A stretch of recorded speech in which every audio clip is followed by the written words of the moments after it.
Pessoal, em aula anterior nós vimos a aplicação da equação do balanço hídrico, né? Precipitação menos escoamento superficial menos evapotranspiração é igual a zero quando a variação do fluxo de água subterrânea é igual a zero e a capacidade de armazenamento da bacia é igual a zero.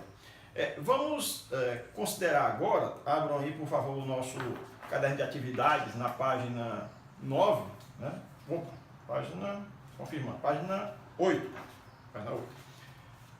Para aplicar a equação do balanço hídrico, porém num caso em que o homem constrói uma barragem e isso vai alterar a composição do balanço hídrico.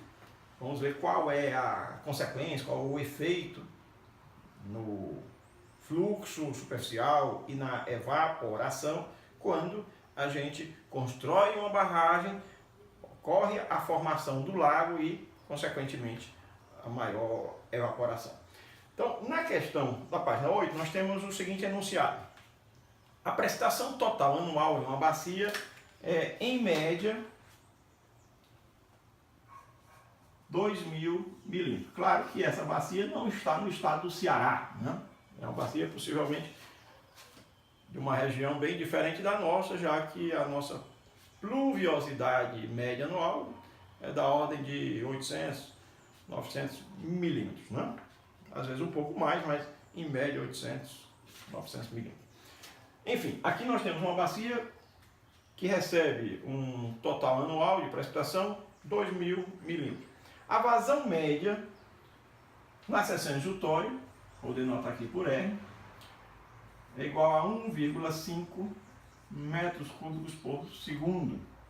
A evaporação em espelhos d'água em bacias próximas e de climas semelhantes é de 1.000 milímetros. Tudo aqui é por ano, tá? Precipitação anual, vou colocar barra ano. Evaporação também aqui, vou indicar explicitamente barra ano. A área da bacia é de 30 km², sendo 10% da área da bacia, nós vamos prosseguir, sendo 10% da área da bacia alagada, estime a vazão média aproximada no exutório. Uma consequência típica da construção de barragem, formação de um lago, um açude, é que aumenta a evaporação e diminui a vazão superficial. A equação do balanço hídrico nos permite facilmente evidenciar esse efeito. Precipitação menos evapotranspiração menos escoamento superficial igual a zero. Quando é que eu escrevo isso? Na forma simplificada, quando ΔG igual a zero, ΔS igual a zero. Muito bem. Vejam que se a precipitação não muda, não aumenta, não diminui com a formação do lago, qualquer incremento na evapotranspiração vai repercutir acarretando uma diminuição no escoamento superficial. Uma coisa compensa a outra. Posso dizer que ET é igual a P menos R, assim como posso escrever que R é igual a P menos ET. Prosseguindo. A minha bacia, inicialmente, está aqui representada. Venho e construo uma barragem, eu interponho um obstáculo ao fluxo da água neste curso, neste elemento de drenagem. Se eu interponho esse obstáculo, é o que a gente chama de barragem, vai ser formado, em consequência, um lago. A água vai aumentar o nível e vai haver o alagamento, a formação de um lago. No nosso exemplo, ele diz que a área alagada é de 10% da área total da bacia. Se a bacia tem 30 km² de área total de drenagem, 3 km² serão referentes ao espelho d'água e 27 km² ao restante da área não inundada. O que é que nós queremos saber? Voltando aqui ao texto, observem aí. Qual a vazão média estimada no exutório, no cenário já com o lago formado? Vamos aplicar aqui a equação do balanço hídrico em dois cenários. Vamos escrever aqui. Cenário antes de quê? Antes da construção da barragem e da formação do lago. Vou colocar aqui do outro lado, concordo. Cenário depois. Depois de quê? Depois da formação do lago. Entendam bem o que significa cada um desses cenários. No primeiro cenário, eu tenho P menos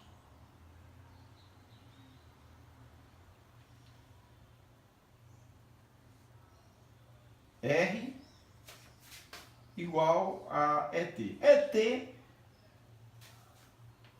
abrange ou reúne evaporação mais transpiração. Transpiração decorre de processo fisiológico, plantas e animais. Evaporação é a parcela, de fato, que será afetada pela formação do lago. Não há tanta repercussão no processo transpirativo, prevalentemente no processo evaporativo. Mas nós estamos contemplando, neste termo, evaporação e transpiração. Se eu faço precipitação menos vazão, precipitação menos vazão, eu tenho evapotranspiração. Então eu faria 2.000 menos 1,5, mas eu não posso subtrair abacaxi de maracujá. Aqui eu tenho 2.000, o quê? Milímetros por ano. Aqui eu tenho metro cúbico por segundo. Então eu vou transformar, observe bem, eu vou transformar, converter a unidade, cuidado para essa operação, eu vou transformar metro cúbico por segundo em milímetro por ano. Ah, mas é possível? É, desde que eu leve em conta a área. Se eu não conheço a área da bacia, eu não posso, evidentemente, transformar uma unidade de uma certa grandeza numa unidade de outra certa grandeza. Aqui eu tenho lâmina por tempo, aqui eu tenho volume por tempo. Então eu não posso fazer essa conversão, a menos que eu conheça a área. Nesse caso eu conheço a área, vamos evoluir no processo. Vou pegar só uma outra cor aqui para a gente fazer o trabalho. Então, como é que eu transformo metro cúbico por segundo em milímetro por ano? Vamos percorrer step by step. Metro cúbico, como é que eu transformo em milímetro? Eu tenho como transformar volume em lâmina? Não, mas eu posso pegar o volume, ok? Metro cúbico,